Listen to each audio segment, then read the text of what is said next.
Pois muito bem, hoje no programa TeleTemaCast estamos em contato com uma pessoa muito especial, mas antes, para quem estiver nos ouvindo ou nos assistindo pelo YouTube, inscreva-se no nosso canal, ative o sininho e dê um like nas nossas postagens. Ativa lá o sininho para não perder nenhuma notificação. Eu sou Thaís Calduro e você fica agora com mais uma entrevista aqui no programa TeleTemaCast. Ele é um advogado, né, um grande amigo, já um amigo de uma década já, né? Ele é o Celso Cassalho. Olá, Celso, tudo bem? Muito prazer estar recebendo você aqui no nosso programa TeleTemaCast. Olá, Thaís, um prazer imenso estar aqui no seu programa e estou muito feliz, por que não dizer ansioso, em participar com você dessa entrevista e digo mais uma vez, é uma satisfação muito grande e algo que eu sempre gostaria também de participar, porque você é uma grande amiga, uma pessoa muito querida por mim e realmente mais de uma década já essa amizade que prospera. Muito bacana, obrigada por topar participar aqui do nosso programa. E Celso, você é uma pessoa com deficiência visual, certo? Você Sim. ficou deficiente visual ou nasceu já com a deficiência? Conta essa história para nós. Então, Thaís, eu nasci já com deficiência visual, todavia, quando criança, eu enxerguei bem pouquinho. Na época a gente chamava de visão subnormal, hoje mudou a nomenclatura para baixa visão, né? Eu tinha uma visão muito, assim, razoável, não era grande proporção, mas também dava para, digamos, caminhar sem a bengala, ver algumas cores primas ou primárias, os formatos de objetos, e com essa visão eu cheguei até a idade de 11 para 12 anos, aí eu perdi completamente a visão, já que eu nasci com o glaucoma congênito. E a sua alfabetização? Você se alfabetizou em tinta ou através do método Braille? Como foi isso? Então, quando criança eu ainda enxergava alguma coisa, eu cheguei a ser alfabetizado por letras ampliadas. Na época, nós escrevíamos com um pincel atômico, que a gente chamava, que era aquele pincel com mais visibilidade, né? E como eu usava um óculos de um grau extenso, se não me falha a memória, 14 ou 15 graus, né? Eu enxergava só mesmo do olho esquerdo, né? E eu cheguei a ser alfabetizado e fui até o terceiro ano. Naquela época nós chamávamos de terceiro ano de ginásio, né? Hoje é o ensino fundamental. E naquela época eu cheguei a ter essa alfabetização primária, né? Depois que eu perdi toda a visão, fiz com 13 para 14 anos, eu ingressei com a reabilitação numa escola para cegos lá da Unicamp, na cidade de Campinas, onde eu aprendi o Braille, eu aprendi a mobilidade, eu aprendi muito cedo a mobilidade, com 14 anos, e o Braille também eu aprendi assim muito pouco tempo. E depois eu fiquei um tempo nessa escola, lá em Campinas, e depois eu ingressei no Instituto dos Cegos também, onde eu terminei a minha reabilitação, e aí eu participava não só da reabilitação, mas também eu participava da escolaridade, né? Eu precisava terminar o ensino fundamental, né? A quarta série na época, e aí eu terminei também no instituto e depois parti para o ensino regular, onde eu estudei, terminei o ensino fundamental, o ensino médio, já utilizando o Braille, não ainda o computador. Pois é, e daí como começou essa questão da informática? Então, Thaís, a informática ela veio assim como um prêmio na minha vida. Eu comecei também muito cedo, acredito ter sido aí um dos primeiros cegos brasileiros a navegar na internet, isso aqui ali para os meados da década de 90, 96, mais ou menos, eu tive o primeiro contato com um computador, onde eu achei assim bem promíssuo, né? Participar da internet. Aquela época era muito difícil ainda, a internet era uma raridade no Brasil. Chegou cedo também aqui na minha cidade, a internet na época discada ainda, não sei se você chegou a pegar essa época, né? Eu não peguei, mas muita gente fala, né? A internet discada, Exatamente. vai subindo degrau por Isso, era degrau. degrau por degrau, exatamente, faz sentido, né? Porque você imagina uma conexão, hoje nós temos megas, né? 150 mega, 500 mega, na época era 50 kbps, essa era a velocidade máxima que a gente tinha, né? Então, você imagina. Mas assim, foi uma época muito boa, porque ali alargava um horizonte de informações, e eu me lembro até hoje, coincidência até ou não, eu li meu primeiro livro de um autor aí do Rio Grande do Sul, é o Moisés Fernandes, o Camilo Mortágua, que era o título, e eu lembro com muito carinho, né? Isso foi a minha primeira leitura digital, assim, uma coisa maravilhosa. Eu não acreditava que eu estava lendo um livro pelo computador, né? Era incrível aquela ali, era tudo uma alegria imensa, aquele monte de informações, de jornais. Então, para mim, aquilo ali era um sonho, né? Informática era um sonho, realmente. Que bacana, Celso. E o direito? Como você descobriu que gostaria de ser um advogado, né, e fez essa faculdade de direito? E quais as dificuldades, devido à sua deficiência visual, que você teve que enfrentar aí na sua faculdade de direito? Olha, Thaís, assim, a faculdade, ela apareceu na minha vida já um pouquinho tarde em questão de tempo, né? Falando de tempo, ela me apareceu eu já tinha 37 anos na época, isso foi agora há pouco tempo, né? Assim, eu tinha um sonho de um dia cursar uma faculdade, né? Até na época não tinha, assim, um pretexto de fazer direito. Muitos cursos passaram pela minha cabeça, eu sempre gostei de escrever, né? Sempre foi meu forte isso. Então, o meu sonho era, de fato, cursar letras, né? Cursar a área da educação. Eu sempre tive isso em mente, né? Eu gosto de escrever, eu quero participar, eu quero um dia fazer uma faculdade. Em 2012, mais ou menos 2013, surgiu aqui na minha cidade um curso de Direito. E nós não tínhamos letras na época, ainda era faculdade presencial, né?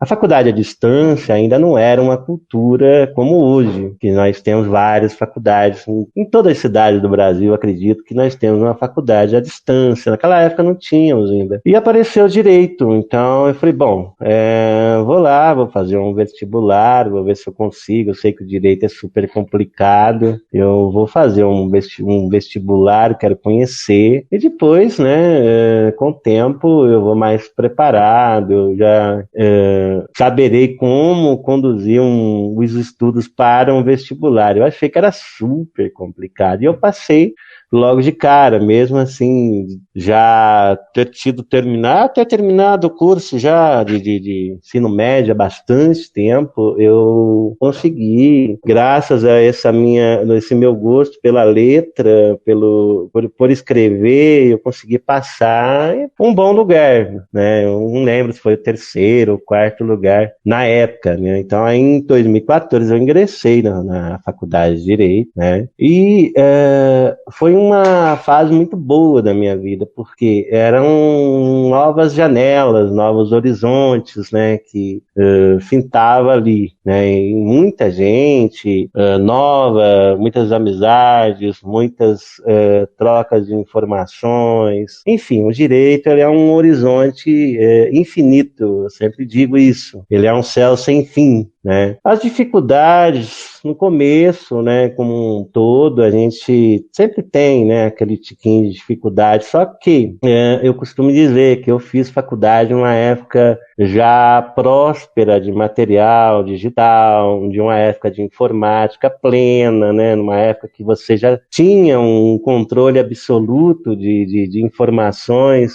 oriunda da internet, da informática. As pessoas já estavam habituadas a trabalhar com notebook, enfim. Então, dificuldades em termos de acessibilidade eu não tive muito. No começo mesmo, na questão de adaptação, mas eu fui com os colegas, né, interagindo com os colegas e havia aquela troca de material e então eu consegui fazer uma boa faculdade em relação a isso, né, em tocante à acessibilidade, às condições que a informática nos promove, né, essa é a realidade. E na questão de preconceitos, tanto na escola quanto na faculdade, você tem algo para relatar com relação a isso? Não, o preconceito, ele existe sim, Thaís, sempre no começo da história, né? Quando você começa a frequentar aquele ambiente, normalmente as pessoas têm uma visão de você, elas têm um julgo, né, primitivo dessa pessoa, mas no decorrer do tempo, quando elas vão, assim,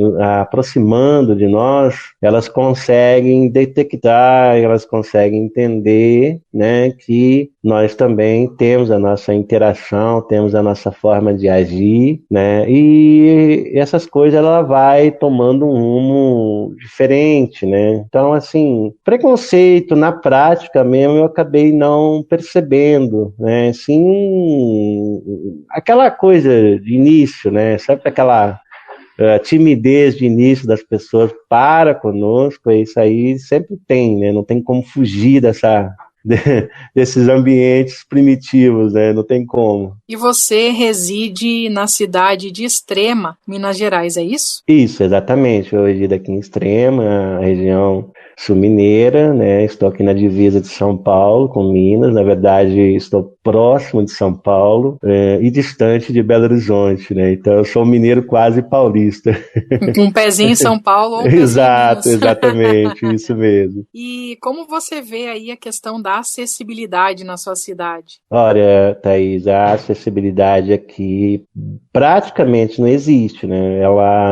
Eu sempre digo aqui, a gente tem que matar 3 leões para sair às ruas, né? Não tem assim um programa específico para atender a esse público, né? Claro, com as inovações e talvez a tecnologia, os novos prédios construídos aqui, tem sim, quando eu falo prédios, seriam os prédios públicos, eles têm sim seguido uma plataforma de conceitos na questão da acessibilidade, mas eu não diria para você que tem assim uma fácil acessibilidade, não, é bem complicado, né? É uma cidade que você tem que usar as artimanhas e a boa experiência com a bengala, por exemplo, para poder sair às ruas. Até porque também é uma cidade que tem uma topografia complicada, é uma cidade montanhosa, então normalmente tem as calçadas com degraus, enfim, é meio complicadinho, não é fácil não. Mas está melhorando, eu diria para você, está melhorando, não está resolvendo, mas está melhorando. Não, e você imagina para um cadeirante, então, né? Sim, não, o cadeirante aqui, eu digo que é impossível praticamente ele sobreviver aqui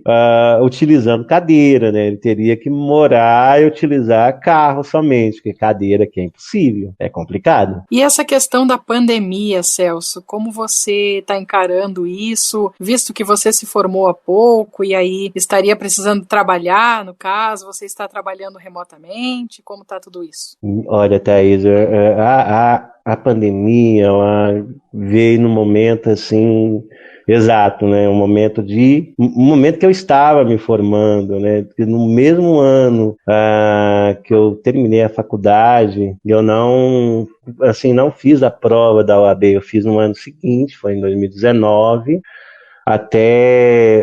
Eu costumo dizer que o Encontro do Osório 2019 foi um prêmio que eu me dei de presente, porque exatamente naquele dia saía o resultado da minha prova da OAB e eu me tornaria um advogado, né? Em Curitiba, que eu fiquei sabendo que eu havia passado na prova da OAB. Olha que interessante. Então, assim, até você, com o resultado da prova e até você se habilitar como advogado, isso leva um certo tempo. Então, esse certo tempo, esse interreno, esse temporal, foi exatamente o começo da pandemia. Então, eu comecei advogando em 2020 já com a pandemia, né? O ano passado eu advoguei o ano todo, mas no final do ano também, eu não sei se seria a palavra correta, mas foi contemplado com essa contaminação chamada Covid, né? Também fui uma das vítimas no final de novembro para comecinho de dezembro, eu também estava contaminado com o Covid-19. Infelizmente, né? Graças a Deus que você conseguiu se recuperar e tudo mais, mas a É, gente vê quantas famílias aí, 400 e exato. tantas mil pessoas, né?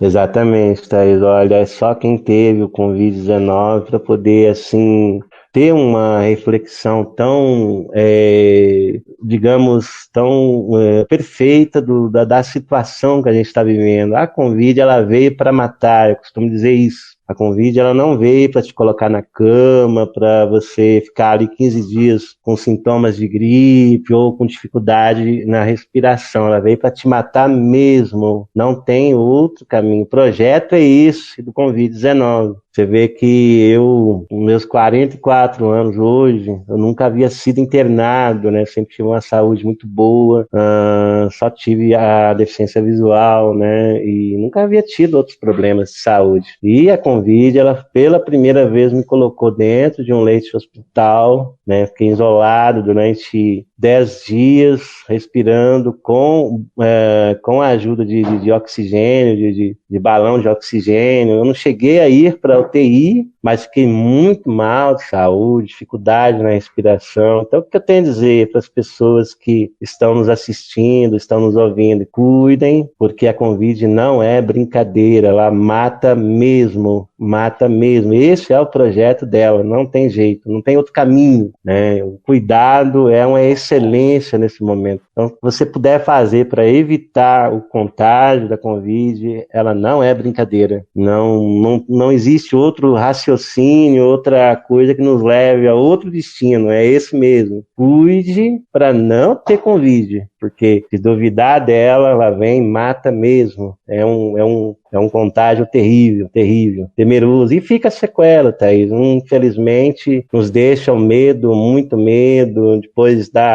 graças a Deus, tive a cura, sim, saí do hospital bem, mas fica aquele medo, né? Aquela coisa psicológica, talvez, do momento que a gente está vivendo, né? Nós ficamos muito temerosos, qualquer coisa nos leva ao medo da morte, enfim, é um transtorno psicológico que a gente sofre, para além da própria doença em si no nosso organismo. Eu acho que é toda uma pressão psicológica também, né? Sim, com Essa certeza. questão de todo mundo ficar em casa, Exato. acabarem principalmente para os idosos, acabarem todos os clubes e onde eles se reuniam, né? Exatamente, exatamente. E assim, a partir do momento que você entra dentro de um hospital já contaminado, você já sofre aquela pressão psicológica do próprio hospital, que talvez sem a intenção disso, mas ele acaba pesando nos seus ombros, porque ali você está num tratamento, num completo isolamento, onde as pessoas mais próximas de você são proibidas de se aproximarem de você. Você fica numa ala completamente isolado do mundo, de todos, e aquele pessoal andando para lá, para cá, e ambulância chegando, e carrinho, você ouve ali passar aquela maca com pessoas extremamente mal, hoje a morte. Então, tudo isso pesa no seu cérebro, na sua mente, no seu psicológico, sabe? E a sua opinião sobre a vacina, Celso? A vacina, Thaís, é extremamente necessário, tá? Eu convido a todos, sim, a serem vacinados. Quando chegar o momento exato, corre para a vacina, porque no momento é a única válvula de escape que nós temos. Claro que surgem na internet como meio de informação muito rápido, muitas informações que levam às vezes as pessoas a outro raciocínio. mas a vacina, no momento, é a única saída que nós temos. Por quê? Porque ela é a única capaz, nesse momento, de varrar, de agir contra o vírus, né? Mesmo que você depois, como corre boatos por aí, mas eu vou tomar a vacina, vou ser contaminado do mesmo jeito.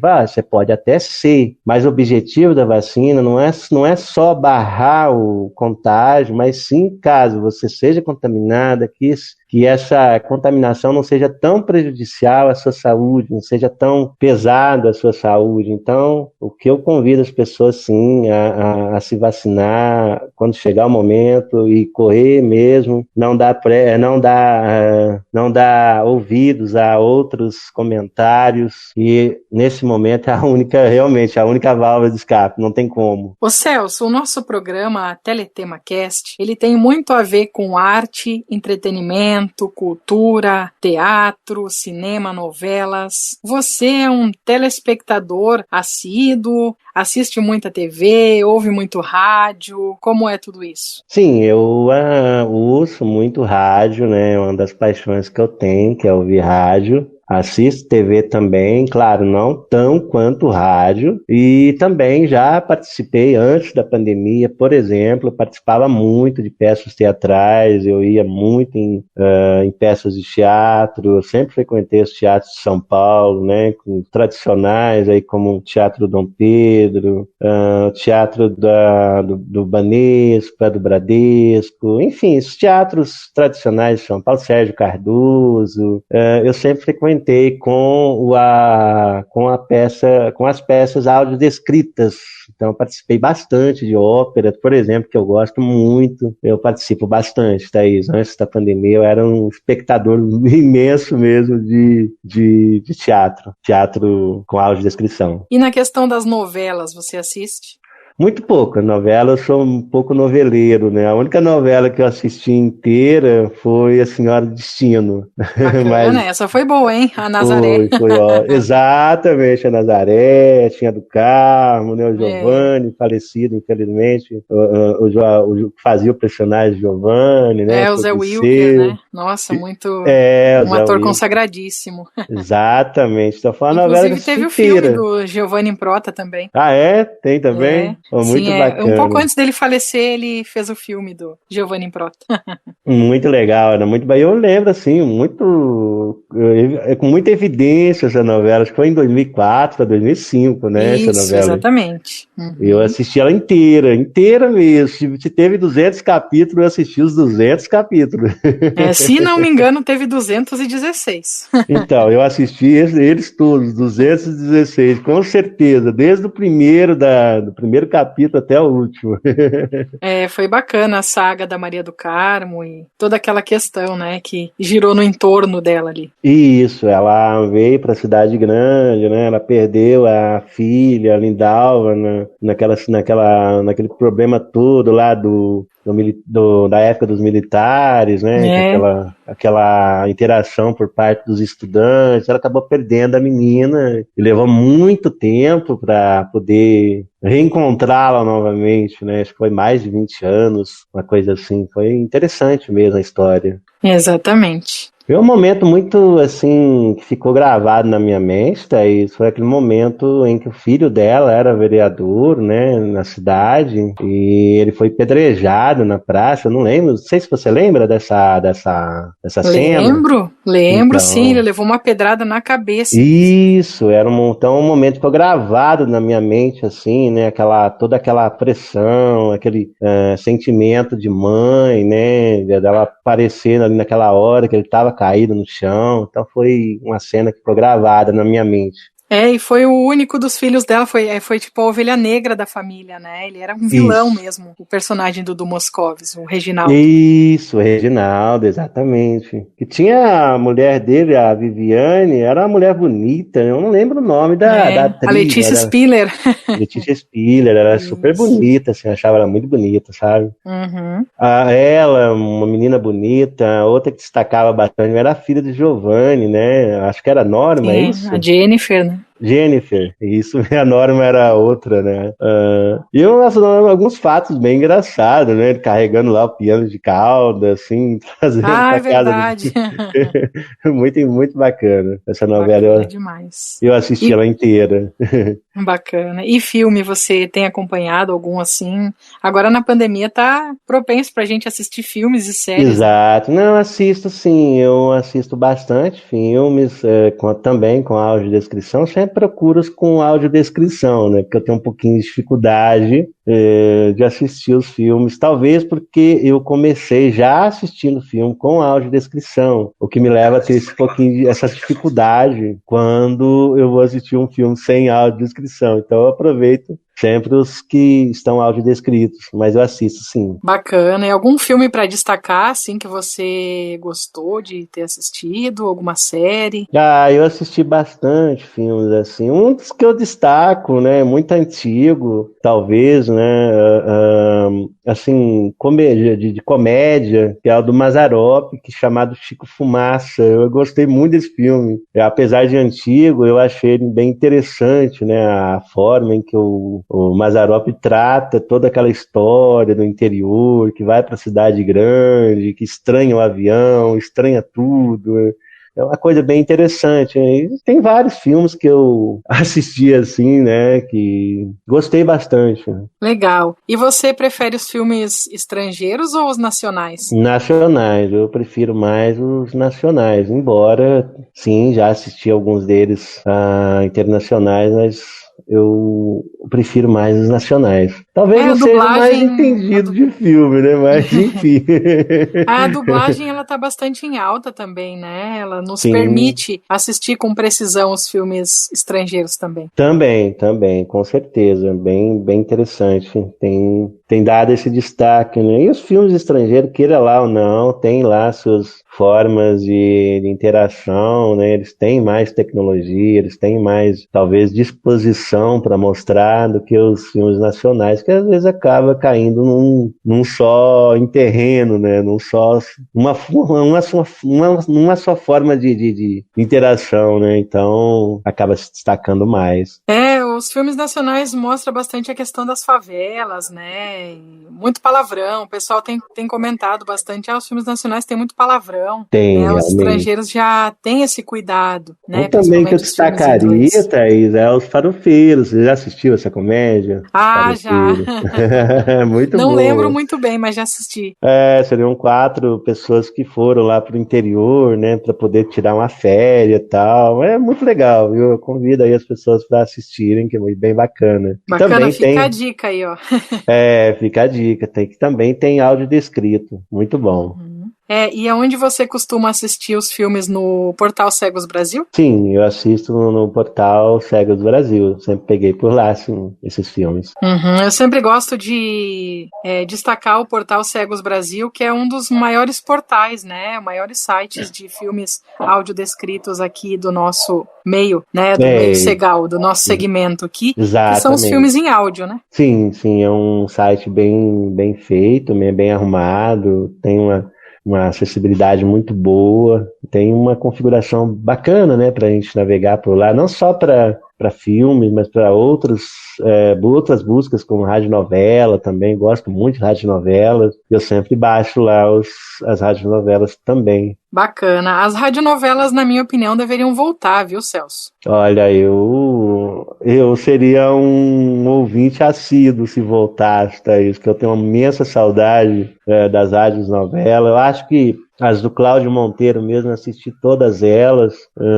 Se não todas, eu acho que quase todas, que está lá também disponível, aquelas espíritas. Enfim, eu gosto de radionovela, eu acho interessante. E até tive a alegria de participar de um episódio agora, último aí, 2 semanas atrás, né, de um episódio que seria quase uma radionovela, né, eu cheguei a participar também. Foi muito interessante, muito gostoso participar disso, fiquei muito feliz. Olha que bacana, conta melhor essa história.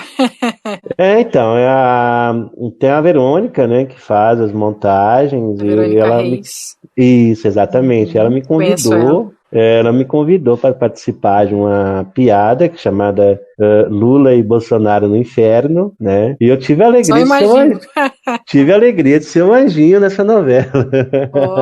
Olha só. Eu fui um anjinho nessa novela, viu? Muito Tô bacana. curiosa, depois me manda. Eu mando sim. Muito bacana. E gostei da experiência, né? De você poder participar e depois você ouvir a tua voz ali, já montada, junto com todos os participantes, assim, foi muito bacana, foi muito legal isso. Agora na pandemia está se fazendo bastante essas radionovelas, esses radioteatro, né? Enfim. Mas concordo com você, é uma coisa que deveria sim voltar. Talvez o rádio não queira por questões financeiras mesmo, os rádios estão, as empresas, né, que administram os rádios frequências estão com dificuldade financeira, mas o radionovela, Thaís, não tem para ninguém, né? Então, todo tipo de humorismo, né, que você ouvia na época, era uma coisa bacana, né? Que era aquela brincadeira que você parava para ouvir, aquele momento ali, chamava a atenção, era o Brasil inteiro praticamente ouvindo, era muito gostoso isso. Uma boa época. É verdade. E você já teve algum contato com rádio amador? Eu já fui rádio amador, né, na minha adolescência. Na época eu fui rádio amador na faixa de VHF, né, e fui também de UHF, e também fui rádio cidadão, que a gente chama, na frequência dos 11 metros, né, que a gente fala. Então, durante mais ou menos 15 anos, antes da informática, eu era radioamador, né? E consegui contato com o Brasil inteiro através desse meio de comunicação. Muito gostoso, uma época muito boa também. Bacana demais, isso eu não sabia, hein? Perguntei, atirei e acertei a lua agora. O que te levou a essa curiosidade, será? Pois é, eu estava lembrando das radionovelas, perguntei de radioamador e acabou que, né, acertei. É verdade, eu cheguei a participar, assim, e é gostoso, sabe, Thaís? Era um momento bacana, porque era um meio de comunicação que, queira ou não, era uma novidade pra gente, porque hoje, o que você tem hoje na sua mão, que é o celular, vem de um momento de radioamadorismo, ele parte da ideia do radioamadorismo, os celulares, né? Porque era um meio de comunicação sem fio que nós tínhamos na época, né? Então a gente transmitia a partir da nossa casa, da nossa base, que a gente chama, ou então de uma montanha bastante elevada, a gente transmitia e recebia esses sinais, né? Então o celular, ele parte desse princípio, dessa ideia lá do radioamadorismo, né? Esse projeto inspirado no celular, tudo já para nós, radioamadores, não era. Quando o celular chegou no mundo, né, no mundo inteiro, no planeta Terra, para a gente já não era novidade, porque a gente já sabia o que ele ia fazer, o que ele ia transmitir, né? A gente não tinha noção da velocidade que isso teria, mas nós já tínhamos uma noção exata do que o celular faria, a mudança que ele traria para o planeta Terra, né? Toda essa gestão hoje, você não vê uma pessoa sem celular, né? Todo mundo tem celular na mão, todo mundo trabalha com celular, mas isso lá, digamos, 30 anos atrás já era para nós um fator normal, era normal. Sim, imagina, hoje você tem tudo na palma da sua mão, né? Exato, hoje o celular ele é parte da sua vida, é parte do seu corpo praticamente, né? Exatamente.